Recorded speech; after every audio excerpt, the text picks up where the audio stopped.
एक और बड़ा सवाल है वो ये कि क्या दक्षिण एशिया में एक खतरनाक जियोपॉलिटिकल चाल चली जा रही है और उसके केंद्र में है भारत। दरअसल ऑपरेशन सिंदूर ने भारत की ताकत दुनिया को दिखा दी थी, लेकिन पड़ोसियों के भीतर डर बैठा दिया। चीन पहले से ही पाकिस्तान का साझेदार रहा। अब इन देशों की नजर बांग्लादेश पर है, जहां से भारत को क्या घेरने की कोशिशें की जा रही हैं। पहला, घरेलू, यानी वो मुद्दे और समूह जिनको भारत विरोध के नाम पर आगामी चुनाव में वोट मिले। दूसरा, अंतर्राष्ट्रीय, यानी वो मुद्दे और समूह जिसको इस क्षेत्र में भारत की बढ़ती ताकत से दिक्कत है। भारत खिलाफ जो है एक बहुत बड़ा साजिश है और उस साजिश में काफ़ी बड़ी ताकतें लगी हुई हैं। चाहे वो देखिए, आप देखिए तो टर्की भी उसमें इन्वॉल्व है, पाकिस्तान बहुत ज़्यादा इन्वॉल्व है, अमेरिका भी उसको हवा दे रहा है और चीन तो उसमें खुश हो गई। तो इस तरह की ये सारी भारत विरोधी ताकतें जो हैं वो हम देख रहे हैं कि वहाँ पर काफ़ी सक्रिय हैं। माना यह जा रहा है कि बांग्लादेश में जमात को छूट, बीएनपी की सक्रियता और यूनुस जैसे चेहरों का उभार, ये सब महज आंतरिक राजनीतिक घटनाओं के साथ साथ एक सोची समझी दिशा की ओर इशारा करते हैं। इतिहास गवाह है कि बीएनपी का इतिहास भारत विरोध और पाकिस्तान परस्ती का रहा और आज वही धारा नए प्रतीकों के साथ दोबारा सतह पर आ रही है। देखना पड़ेगा कि आपको सबके अपने अपने क्या कारण है जिसकी वजह से वो लगे हुए हैं। सब चाहते हैं, बांग्लादेश एक स्ट्रेटेजिक कंट्री है और एक भारत के लिए सबसे क्लोज पार्टनरशिप थी जो एक्शन में। तो अगर बांग्लादेश भारत के खिलाफ हो जाता है तो नेचुरली है कि वहाँ पर लोगों को एक मौका मिल जाएगा।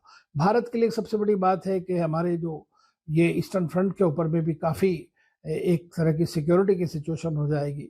शेख हसीना के टाइम पे कम से कम 10-15 साल हमने देखा कि एक तरह की बॉर्डर के ऊपर में काफ़ी कंट्रोल हुआ था, एक शांति प्रवेल कर रही थी।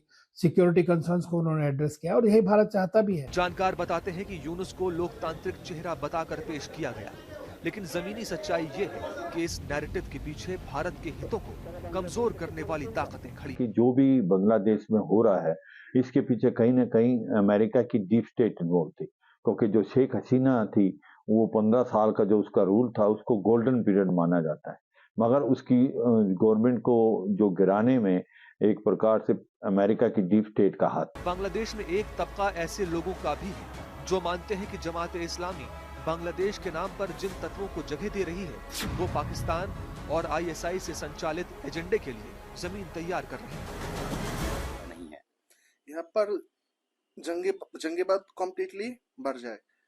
शेख हसीना सरकार पे अमल में शेख हसीना हर जंगी में जेल पे भर रही है।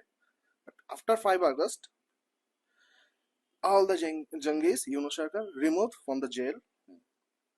They सारे रेडिकल एलिमेंट फ्री हो गए, सारे रेडिकल फ्री हो गए। इन हालात का सबसे बड़ा खतरा यह है कि बांग्लादेश को भारत के खिलाफ उकसाने की कोशिश तेज हो गई है। सीमा सुरक्षा, अवैध घुसपैठ, कट्टरपंथी नेटवर्क और कूटनीतिक संतुलन, हर मोर्चे पर भारत को दबाव में लाने की तैयारी दिखती है।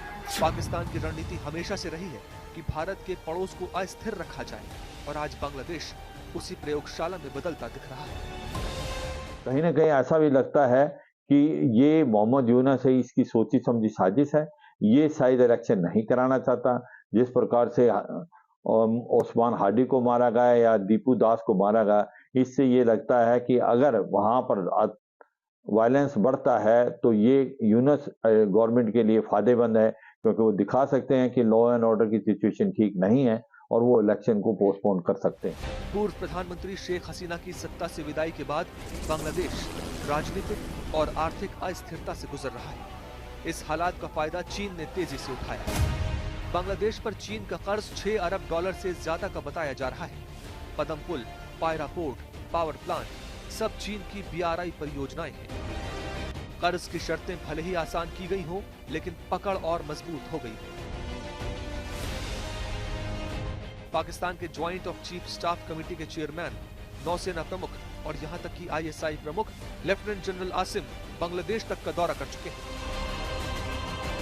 इससे पहले चीन के कुनमिंग शहर में पाकिस्तान, बांग्लादेश और चीन की बैठक सार्क के विपल पर चर्चा हुई।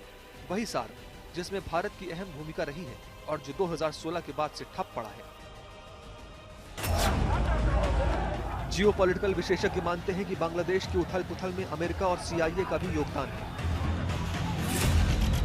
मई 2024 में शेख हसीना ने दावा किया कि किसी देश ने उन्हें बांग्लादेश में एयरबेस बनाने की पेशकश की थी और बदले में उन्हें चुनाव में आसानी से जीत दिलाने की बात कही। उन्होंने ये भी कहा कि बांग्लादेश और म्यांमार के कुछ हिस्सों को काटकर ईसाई देश बनाने की साजिश थी। हालांकि शेख हसीना ने अमेरिका का नाम खुले तौर पर नहीं लिया था, लेकिन माना जा रहा है कि वो देश अमेरिका ही था। भारत को भावनाओं नहीं, ठोस रणनीति और सतर्क कूटनीति के साथ इस बदलते समीकरण को पढ़ना होगा, क्योंकि ये सिर्फ बांग्लादेश की राजनीति नहीं बल्कि भारत की सुरक्षा से जुड़ा सवाल है। Second, we have territorial disputes with both of them. Hence, in my view, we should be prepared to fight short duration, high intensity conflicts to deter terrorism, something like Operation Sindoor, that's one. Second, we should be prepared for a land-centric, long duration conflict because we have land disputes, yet try and avoid it. Third, we must exploit new domains and create asymmetry with our weaker adversary and yet not allow these asymmetries to be exploited by other nations.